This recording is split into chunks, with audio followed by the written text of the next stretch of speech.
Every day I asked, could we meet? And he said no. The House has raised the debt ceiling in a responsible manner, curb our spending at the same time, bring us economic growth. And I asked the President this simple question. Does he not believe there's any place we could find savings? He signed a bill that the House passed, became law, that the pandemic is over. We have $50 to $60 billion that have sat out there that's been appropriated for more than 2 years that we could pull back and save the taxpayer money. We could put in growth packages that help us economically, cutting the red tape so we could build things in America again. We could have items that he actually voted for, like work requirements that just passed in Wisconsin with 82% of the vote, to help our supply chain get stronger. The United States is not going to default. It never has, and it never will. There is no sentiment in the Senate, certainly not 60 votes, for a clean debt ceiling.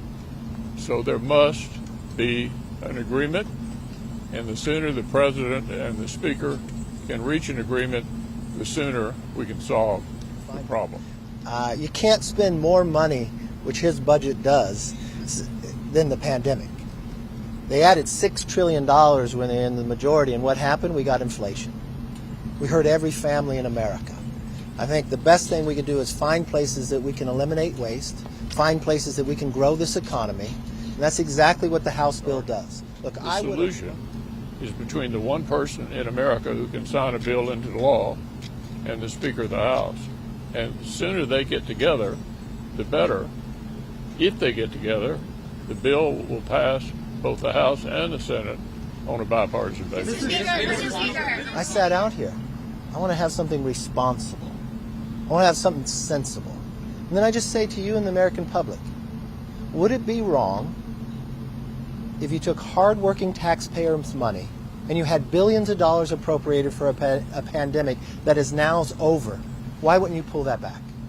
We are having a debate here in conjunction with raising the debt ceiling as to whether or not after dropping $2.6 trillion on the American people in the last Congress on a partisan vote, we ought to have at least some restraint on our spending related to the debt ceiling. First of all, cutting the veterans is a lie. Where in the bill does it say we cut veterans? You'll find next week when we do our appropriation bill, we increase the funding to veterans. But this is what I'm talking about. That type of behavior is pure political rhetoric.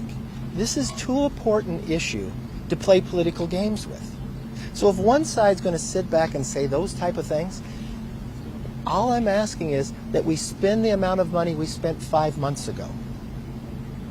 Were veterans getting their care 5 months ago? We're actually going to increase. And how the system works, it's just like any other household. You get a certain amount of income in, then you prioritize how you spend it. In our appropriation process, Republicans and Democrats alike will get to sit in committee and decide how much to spend. The difference is that we'll spend what we spent 5 months ago, and we can decide what our priorities. So we'll probably look with a fine-tooth comb. Where is there some waste in government? I'm sure every single American can point a lot out.